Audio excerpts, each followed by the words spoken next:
I was doing some snooping online and I saw the flat I used to rent in 2021 has gone back up for rent. So I thought, oh, I'll see how much it's gone up for.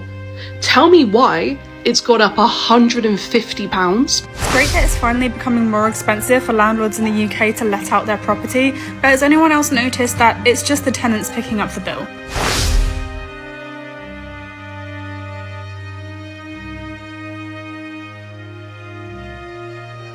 Hot take, but renting in the UK is just as hard as buying a house. Hi, my name is Cora. I'm rebuilding my life at age 28. I'm currently trying to move out of my parents' house. So we've just had our first people come round to view our flat. We currently pay £935 a month for our one-bed flat. So many of these new shops on Rye Lane will open, and then after 3 months they'll close. And you know the kind of shops I'm talking about, you know, the new age Shoreditch-esque gentrifier type shops, they keep closing. Like they'll open 3 months later, they've shut down. Due to circumstances in my personal life, I'm having to sell my house.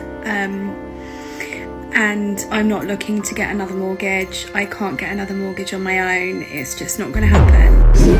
What in the actual F is going on with the housing and rental at the moment? We're in a housing crisis and rent prices are through the roof. They're trying to rent out a tiny studio flat for £1,200 a month. Young people are bearing the brunt of an out-of-control market.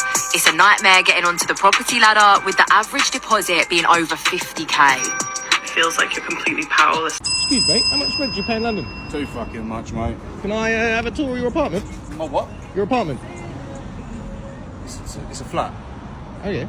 You want to shake my missus and all, mate? Alright. Welcome back, everyone, to Blighty Blighted. Now then, I hear from my grandchildren that renting is absolutely out of control these days. Both of them rent in London and are in house shares. They tell me it's not what they expected and thought they'd be having to do as millennials. They keep telling me whenever I see them they feel betrayed by the system. I never used to believe them until they showed me the tenancy agreements and prices online. Unbelievable. It's a disgrace. This wasn't going on in my day, that's for sure. So with prices like this, for renting, I don't blame the youth of today being irate at the powers that be. It's a broken system, and we wouldn't have put up with it in my day. This isn't how things should be. We are not a third world country. I hear horror stories of living conditions with bunk beds and illegal immigration too. If that's the only way to afford to live in London because of these high rents, then we are buggered. I'm all out there on my own. Why is it so expensive to rent a house? A 2 or 3 bedroom house, nothing special, no bells and whistles, just a 2 or 3 bedroom house with a toilet. Why is it double the price of my mortgage and rent combined? Now I'm shared ownership, so I pay a mortgage, but I also pay rent as well. So 50-50, 50% rent, 50% mortgage. I can't afford to pay the mortgage and the rent on this house anymore, hence why I'm selling. But I also can't afford to private rent. So what do you do? What's the plan going to be? So I've got 11 weeks to sell this house until my mortgage goes on to a variable amount, and that will cripple me. Like, I can't pay it, and I don't want to I want my credit rating to be affected, and it's been a really tough decision to make, because I've been in this house since my eldest was a baby and he's 15 this year, but I just can't do it on my own anymore. What do you do? I know nothing about the council or getting on the council list, but I do know it's very hard to get on the council list and very hard to get a home. And when you have to think about children's schools and work and everything like that, you can't just be placed anywhere. And I'm putting on a brave face and a smile, but I'm absolutely terrified. I'm terrified of the unknown, because I'm putting my house up on the market, but I have nowhere to go. and I don't know what I'm going to do. C'è la luna, mezza mare, mamma mia, mi maradare. Figli mia, cutterare, mamma mia, pensaccia tu. Sitte d'ogna pisciaolo, ide va, ide viene sempre baccalare del mare bene. Se ci picchia fantasia, baccalare, figli mia, oh mamma, la la la la la la la. Prices are spiraling. I know friends who have struggled. Literally, they've lost flats because the landlord's gone, I want an extra 200 quid from you for the next year, and they've gone, well, obviously I can't afford to pay that. Then they get trapped in the absolute hellish process of trying to rent a property where they're asked to pay deposits on flats that they haven't seen. This is nuts, but this is what's going on in London at the moment. Just before I rented this place, there was another place that I was looking at that ended up going to someone that put down 2 years worth of rent without even having gone for a viewing. Rent's out of control, and I feel so bad for our current generation, especially here in the UK, because housing's unaffordable and now rent is going in the same direction. To raise rent by £200 in a single month is nuts. I'd say we're going to have people living at home until their 30s, but we already have that. And the estate agent has just come in and they're putting it up to £1,200. That's not including bills or council tax. That's just revolting. Like, it's not a big flat. Like, it's not small, but it's not £1,200 for a 1-bed flat, excluding bills, I think is mental. God, I'm so glad that I'm not having to find a new place to live in the UK. Jesus. 450,000 more 25 to 34-year-olds are living with their parents in the last 2 decades. More and more young adults are having to live with their parents because they can't afford to rent or buy a place in the UK. And this isn't just confined to London. More and more big cities in the UK are becoming more and more expensive for young people as well. And a lot of times this can be seen as a benefit because it allows young people to save whilst they're living at home so they can build up their cash reserves and buy a property or rent a property. But I see this number getting bigger and bigger as the cost of living and the cost of housing soars through the roof. It's not uncommon nowadays to hear people in their late 30s or even 40s living at home because of the cost of living. But in this young population, what it does is it has a detrimental effect on the creation of families. 20 years ago, people were buying properties in their 20s, they were having kids in their 20s, they were getting married in their 20s. What a lot of people don't talk about is that living at home changes your life dynamics. A lot of people living at home can't bring a child into that home environment. And it's easier to meet someone when you have your own place. So what that does is it pushes back the marriage age, it pushes back the age at which people are having kids. And I know not everyone wants to have children, but the dynamic of the UK and the cities and the towns is changing due to this phenomenon. I personally think it's only going to get worse as the cost of living increases and more people are priced out of buying a property or renting a property. And unless rent caps are brought in, then it's going to become dystopia. And I'm coming up with a few obstacles along my path of trying to rent a 1-bedroom flat. Now, before you say, well, why don't you do a house share? It's just personal preference for my mental health and my neurodivergence that I want to live by myself. That is my preference, and I'm not going to settle for less than that. I may personally be fine in a house share, but I am not with my anxiety, and I know what's best for me. First problem is the price of rent. Ideally, I'd love to rent at 600, but it's looking at 700, and okay, I've just had to accept that. Yeah, you could say, well, you could be earning more, and yeah, I could be earning more, but I was unemployed for 5 months, and I've literally only just got a job, and I'm just getting myself back on my feet. Second thing I'm coming up against is a credit check. Now, I've only just paid off my credit cards, and I've had to close some of my credit card accounts, so I know that's going to affect my score, but I don't want to have the credit cards anymore because I don't want to end up in credit card debt again. It seems mad to me that your credit score goes down if you close a credit account and pay off the card. But here we are. The third obstacle I'm coming up against is that you have to earn 3 times the amount of the rent. Personally, because I've learned how to budget and live off barely nothing, aka universal credit, which was less than $400 a month, I certainly don't need that much to live off, and I can survive very much on the amount that I would be able to survive on after rent, but my salary at the moment is not 3 times the amount of 1 month's rent, so I have to have a guarantor. Now, the final thing I'm coming up against is how competitive it is. I literally saw a property the second it was posted, and when I rang them up, they said that 10 other people were already interested in the property. So the problem you face then is comes a bidding war, and people that can't afford to basically pay more lose out. Not necessarily complaining, because I know this is how it is. I would just like to hear other people's thoughts. Do you think it's unfair? Do you think it's very difficult these days? What are your thoughts on this? Before 2020, landlords, or what I like to call land bastards, had some tax relief on their properties because they were able to deduct mortgage interest payments from their rental income. Thankfully, that is being phased out. Also, stamp duty has increased from 3% to 5% for buy-to-let properties. We love to see it. But I want to know how many tenants in the UK have seen a drastic increase to their rental prices. Me personally, I live in a one-bed apartment, very small apartment. I pay £900 a month for it. My lease is up in June. My landlord tried to increase that to £1,100 a month. That is an increase of £200 a month. That is an increase of over 20%. Plus, my EPC rating is like an E or something. Like, the apartment I live in is not fit to live in during the winter months. My winter bill was £250 for a single occupant, because he did nothing to try and insulate this place. He does not care. So whilst I think it's great that Labour has introduced these incentives to protect tenants, it's also kind of insulting that they've done that without introducing any cap on how much rent can increase. 20%? My salary has not risen 20%. You cannot say that it's inflation. Like, 20%. Luckily, I have been saving hard and I'm on my way to be purchasing an apartment, but way quicker than what I had previously planned, because I am not doing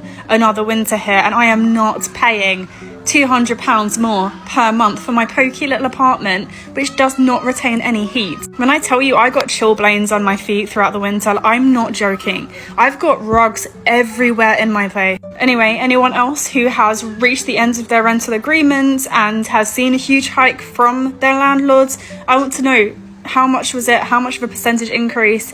And did you fight back? Are there any protections for people who rent in the UK, for people who are paying off mortgages of people who already have monopolised housing and who are already making a significant income from monopolising property? And what else do we need to ensure that landlords aren't taking the piss out of us, and to ensure that more of us can get onto the housing market? Has it got more bedrooms?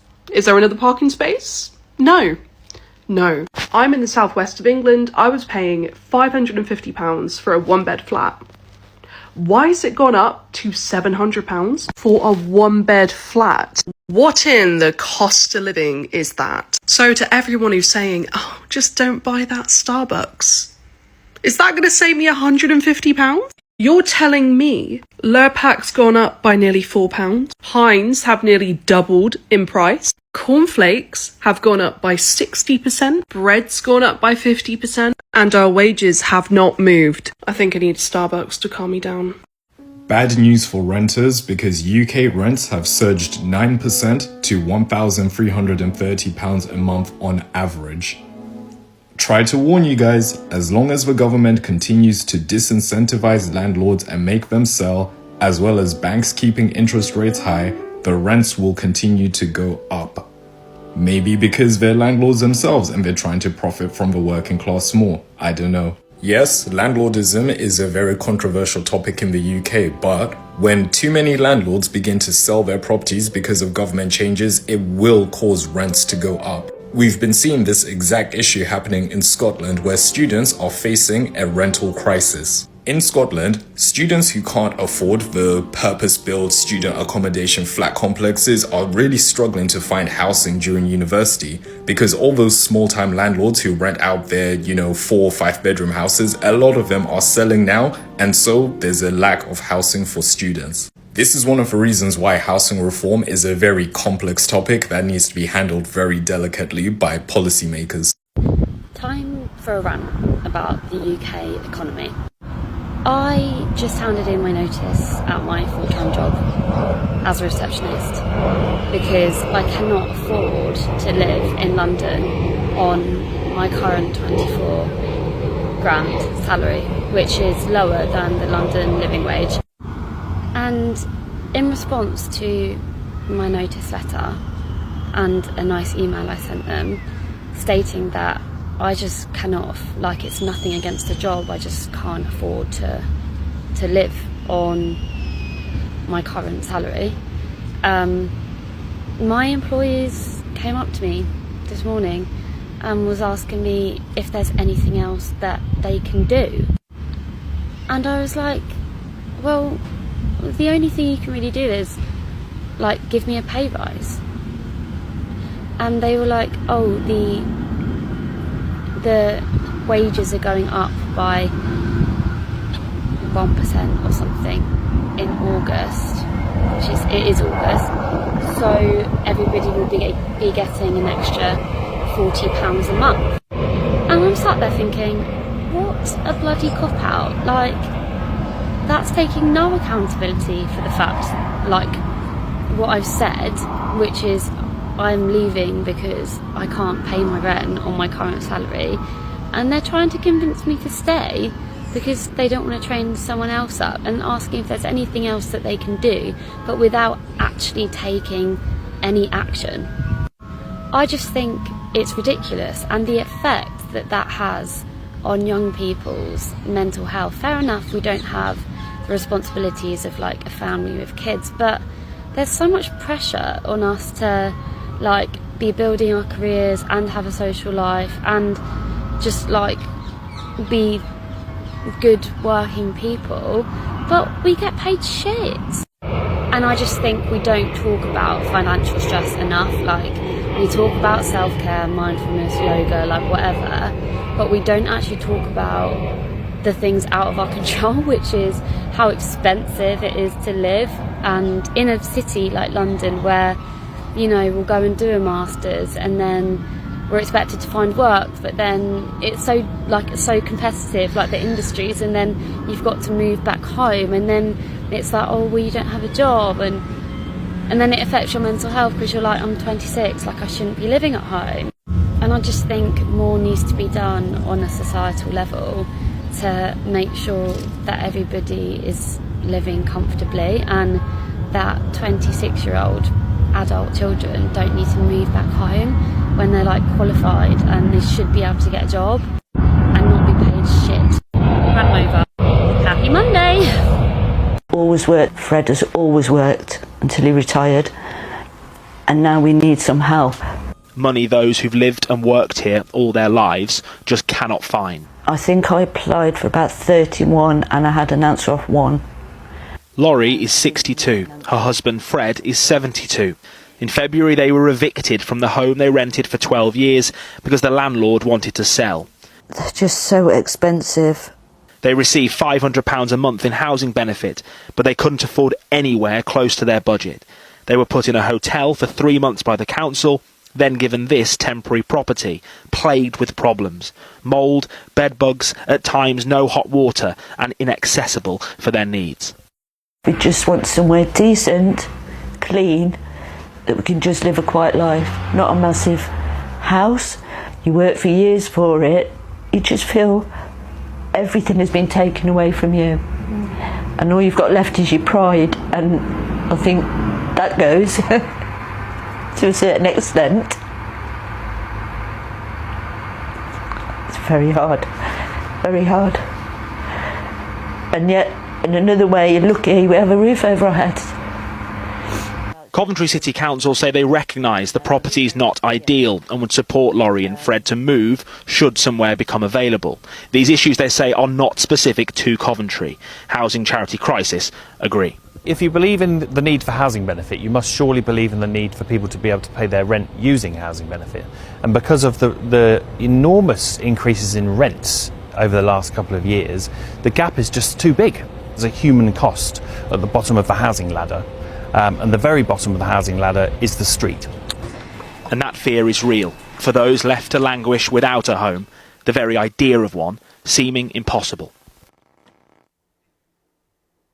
Oh, it's so upsetting, so depressing. What can be done about this? Well, the government told us they already spend £30 billion a year in England on housing benefit, a staggering amount already. It's giving out cost of living payments to households. It's planning, it says, committed to building more social housing, more affordable housing.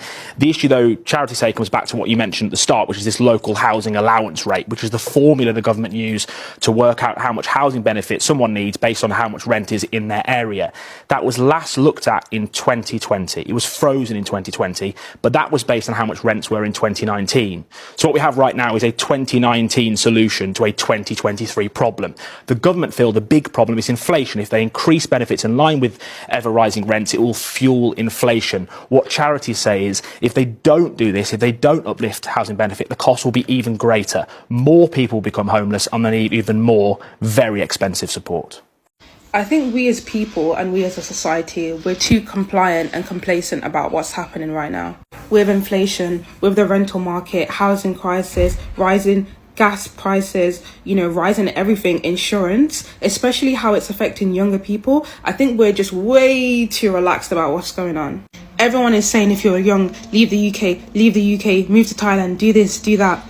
There's a creator that I'm going to tag. Go watch her videos. Her content is really good and relatable for young people living in the UK, pertaining to people that are getting their degrees, PhDs, whatever, and being, becoming a grown-ass adult, moving to London, getting a London salary and still being forced to house share. Not even a choice, but you're being forced to house share because you can't even afford to get your own place. And as someone that's from the West Midlands, just know that they're trying to do this in all the major cities where there's just not enough space. They're trying to make it so everyone is house sharing, everyone's living in a HMO. And these landlords that are owning these HMOs just know they're greedy because they see people that obviously come from a low socio-economic background, people that are desperate, and they will just cramp them all in houses. And I really do feel like it's giving Hunger Games. I feel like the divide of wealth between the ultra rich and regular normal people, even middle class people, they're really starting to feel it. They are the ones even struggling the most. At least we've learned to be frugal and live that sort of lifestyle. It's hitting middle class people the worst because they're the ones that's got their mortgage, the expensive cars, and now they're drowning. They're drowning in debt. They're losing their jobs. All these tech companies letting them go. But anyways, I digress. It's giving Hunger Games because I know that they're gonna cramp all the poor people. And we're all going to be in slums and ghettos, and the ultra wealthy are going to be in mansions and yachts and all these things, watching us eating rats to survive. And I don't even think that's an exaggeration. Everything is just going to go up and up and up until they come in with a solution, which is going to be the Great Reset, and they're going to just flip in. We're not going to be in control of anything. All of our finances done out, everything. We're going to have to rely on them, literally Hunger Games. How bad does it have to get? How bad do things have to escalate before we decide to have a revolution? Because this is not something I believe that's going to get bad. That's why everyone's trying to leave the UK, but I kind of feel bad for them places that we're going to, for example, Thailand, Vietnam, these places that are known for being cheap. But they're no longer going to be cheap because we have privileged Westerners gentrifying those places and making it expensive for the locals. So it's we're taking one problem and bringing it to these places. We're bringing it to the East. And not to say that we're not allowed to move. I'm personally someone that wants to leave the UK as soon as possible, but it's kind of a peak situation worldwide, and it kind of makes you think this is late stage capitalism at the end of the day. This is just all late. This is the effects of late stage capitalism, and everything is going to go up and up and up and get so bad to the point it's going to need a great reset.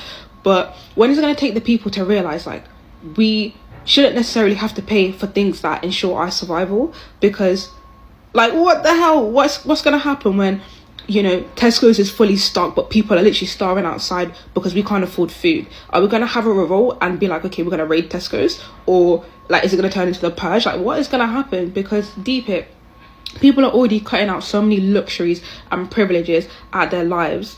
And, we're all feeling the inflation, but I feel no one's really talking about it. We're still shopping, we're still going out to eat and stuff, but we don't actually deep how bad it's getting, regardless. I think it's going to get to a point no one's going to be able to do nothing. No one's going to be able to have fun. Everyone's just going to be depressed. But I'm ready to revolt when you guys are. Go check out this creator anyways. She's the one that sparked the idea for this video. I think they're going to try normalizing house shares and stuff. And I know London is notorious for being expensive, but I really do feel they're going to try and push this across the UK, starting with major cities. And I feel this whole idea of moving to north or moving to places with sparser populations, that's not really going to work if you're a POC and if you don't drive and you're trying to move a whole family and Great commitment there from the Swifties, including our Katie Spencer, and we'll be joining her, of course, throughout the morning. Well, good morning to you. And the UK currently finds itself in the midst of a housing crisis with unaffordable mortgages, high rents and a severe lack of availability. But while many have little hope of a house to call their own, currently almost 34,000 council properties in England sit empty. It's the highest since 2009. Sky News can now reveal nearly 6,000 publicly owned homes in England have been vacant for more than a year, leaving many in the most need asking why they haven't been offered somewhere to live. Our communities correspondent Becky Johnson has the story. Empty, unused and unavailable for those who need them. Amid a national housing crisis, in England almost 34,000 council houses are boarded up and closed down. More than 6,000 have been vacant for over a year. We've been working with housing campaigner Kwejo Twenaboa to reveal the numbers. You've got people sleeping on the streets, you've got people who are sleeping in garages and storage containers, yet we've got thousands of homes, sat empty council homes, up and down the country, which aren't being used. Instead, councils are paying millions to private landlords to house families in substandard temporary accommodation like this. Rose and her daughters have been living in this one room in South London for 2 years, waiting for a council house. Hey, lovely to meet you, how are you? She told us a recent call with Croydon Council has made her worry. She said to me that you would have to move out of London and find a house. Is she saying there are no... Yeah, she told me there's no council houses, there's no social houses. Those were her words. We've been investigating and actually found there are in fact thousands of empty social homes across London, and many of them have been empty for more than a year. How does that make you feel? It makes me feel heartbroken, lied to and deceived. A short drive away, we've brought Rose to Lambeth. Dozens of homes on this estate have been left empty since it was earmarked for demolition several years ago. This lovely front garden, this could have been for us. I guess we don't deserve it. The question is why so many homes are empty. We've come to Southwark to try to get some answers. This block of council flats was designated for redevelopment, but the cost of building has gone up so much it's now due to be demolished. 144 homes unused since 2015. The Local Government Association blames a shortage of funding for councils. The council doesn't have the money in place to be able to refurbish them and bring them back into use as council homes. So you seal it off to redevelop it and then realise you can't afford to redevelop it? Bluntly, that's what's happened in so many cases. We asked Croydon Council why Rose had been told she would need to move out of London.